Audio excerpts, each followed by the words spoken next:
Welcome back to another discussion on the Lord's Recovery Unchained. Because of the 7 feasts and various local blending meetings, saints in the Lord's Recovery often get to see and talk to a lot of other saints from localities around their country or around the world that they might otherwise never interact with. And because of this, I, like many saints, have been able to hear from many church kids from many spread out localities over the years how they are doing and what they really think. And would you like to know what some church kids grew up being told in the church life? Opinions are like onions, they stink and they belong in the trash. And can you guess when this was usually said to them? Usually right after that church kid had expressed an opinion. So we're going to discuss this because some people are still bound up in the mental chains of this atrocious thing that was said to them in the church life when they were younger. So first, let's talk about young people. Young people are like sponges. All throughout their childhood and into young adulthood, they are made this way. Made by the God who created them to be sharp and curious and inquisitive, and to put 2 and 2 together as they try to understand and navigate the existence they've been brought into. And it's part of a parent's job, that's right, job, to nurture and to encourage that intelligence and curiosity. Kids are learning who they are and what they like and what makes them flourish. Young people are quite literally brimming with opinions that are new and exciting realizations to them. Legos are fun. The Little Mermaid is the prettiest. Making my bed is the worst. Tug of wars are fun. Strawberries taste better than blueberries. Dogs are the best pets. Chemistry is the best subject. And the Ford Mustang is the coolest car, and that's the one I want. And as a child grows, they are supposed to be given the space to learn how to be confident in who they are as a person and learn that their thoughts and perceptions are worthwhile. Except if you are born into the Lord's Recovery, where Witnessly decided that he didn't want any opinions contrary to his own, you just might be cut down right at the time when your new little shoot most needs to be protected. What you hear instead from the serving ones, leading ones, older saints, elders, co-workers, and those who tell the church kids that they represent God to those church kids is, your opinions belong in the trash.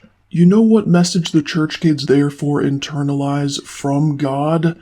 What you think doesn't matter. Your thoughts are trash. God doesn't care what you like, what you dislike, what you think, or what you have to say. They learn they can't speak up when they are uncomfortable. They can't speak up when they have a desire. They can't speak up when they have a disappointment, because their opinions are only worth throwing in the trash.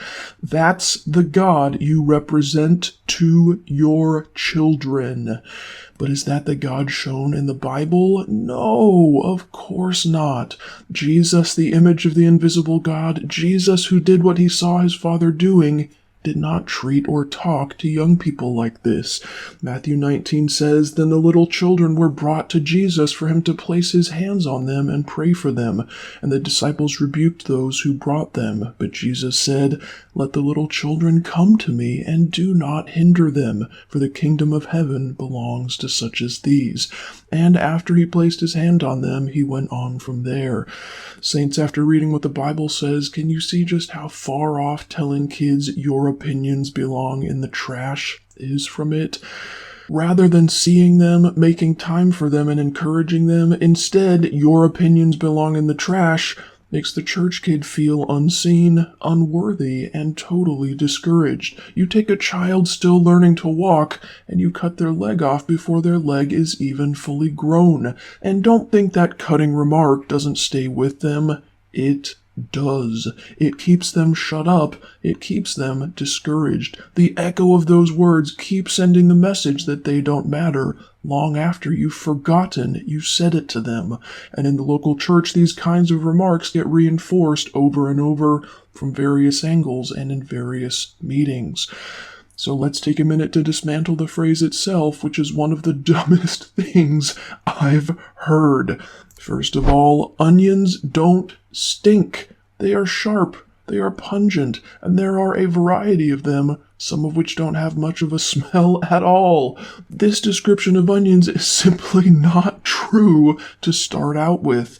Secondly, onions belong in the trash? What does this even mean? Who goes to the grocery store and buys onions only to throw them directly into the trash when they get home? Not a single person. Grocery stores don't sell trash, and onions don't belong in the trash. They belong in a pot of soup, on a burger, in salsa, in tacos, and so many other places.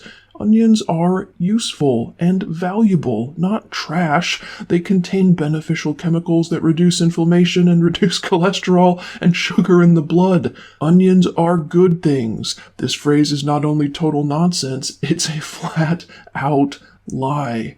Onions don't belong in the trash. They belong at our dinner table. They are things we want to have.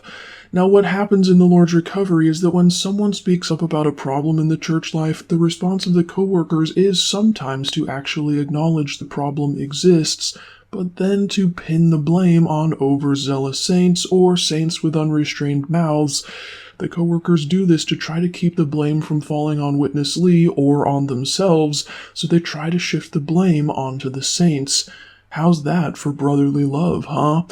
But saints don't make these things up, folks. Witness Lee expresses similar thoughts about opinions in his own ministry, so we'll take a look at a few examples so we know this is actually representative of what is taught in the Lord's recovery. Here, Witness Lee calls opinions a sickness and makes it clear that you have opinions because you are apart from the Lord. Here, Witness Lee goes so far as to label our good opinions as being of Satan. Who knew that thinking strawberries are the most delicious fruit was a satanic thought? Here are a couple of quotes showing that Witness Lee really did intend for young ones to get the message that their opinions are gross, not permitted, and should be buried.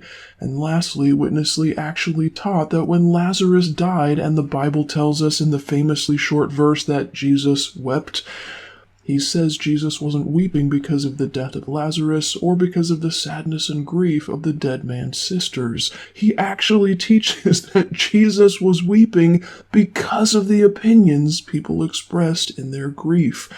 Jesus, who the Bible says sympathizes with our weakness, who was made like us in every way so he might be a merciful and faithful high priest interceding for us, Witness Lee throws those kinds of straight-from-the-Bible explanations away and claims the grief-riddled statements that Lazarus' friends and family made are actually opinions, and that Jesus is weeping because of that. In other words, Witness Lee totally devalues the compassionate humanity of Jesus in order to make the point yet again that you should shut your mouth in the church in order to make young people think that their opinions make Jesus cry. To the parents of kids in the church life, please, please don't blindly trust that your children are being taught what you want them to hear in the young people's meetings and conferences. The Lord's recovery as an intangible concept is not the parent of your children. You are. It's your responsibility to show your kids who God is, so don't shirk that responsibility and wash your hands of it, thinking that the young people's serving ones are teaching them the best things or even right things, or even that the ministry is doing that. As parents, you need to tell your children several times on several different occasions so they get it into their head that if they ever hear anything said in the young people's meetings or any meeting that hits them wrong, that hurts them or feels shaming or condemning, that they should feel free, without any fear, to bring that to you and ask if what that serving one or speaking brother said or did was true or okay. Don't shame them for having a question just because that question isn't perfectly 100% absolute for the ministry. Don't shame them for disagreeing. Don't shame them for having a problem or a concern. Because what happens is that young people in the Lord's recovery are told all kinds of wrong things by lots of saints who set themselves up as deputy authorities to those kids. And yet when the child internalizes the logical result of the wrong thing they were told, that child gets hit upside the head again, that the problem is that they have so many concepts. Co-workers, saints, and parents, where do you think all these so-called concepts are coming from? from what is being taught and propagated in the meetings, from the ministry excerpts we just looked at. Your children need to know that they can ask questions and bring their problems with anything that is said in the meetings to you, and that they will not be squashed or shamed for doing so. This isn't a petty point I'm making. I cannot tell you the mountains of damage that could have been avoided in thousands of church kids if this was the approach that more parents took in the Lord's recovery. Don't relinquish the souls of your children to the ministry. God gave your children to you to protect. And just to clarify, I'm not saying this one phrase is responsible for all this damage. I'm just using this one phrase as an illustration, because there are many, many other things church kids hear in the Lord's recovery along the same lines as this one, all of which conspire together to stunt their growth, to shoot them down, and cause long-term harm. So for any church kids watching these videos, the damaging thought that your opinions stink and they belong in the trash, that thought itself is what belongs in the trash. And church kids, one way to recover from these kinds of damaging phrases is to replace them with a better one. So do you want to know what most people say about opinions? Opinions, everyone has them. That's it. That's the normal view of opinions. So start paying attention to yours. I mean, no, don't beat other people over the head with them, but your opinions are part of all the things that make you, you. Your opinions shed light on what matters to you. If you have a strong opinion about something, it could mean that thing is important to you. Or it could also mean that a wound within you from long ago has been touched, and maybe some grieving and healing still need to occur. Your opinions are the product of your thoughts, your life experiences, and your convictions, and your opinions can be the spark that drives positive changes for mankind. If your opinion is that every man, woman, and child should know where their next meal is coming from, then that might spur you on to get involved in volunteering at a food pantry. If your opinion is that everyone is struggling with something, then that might make you mindful to be more compassionate to everyone around you. Don't let Witnessly rob you of the thoughts, the perspectives, and the opinions that make you, you.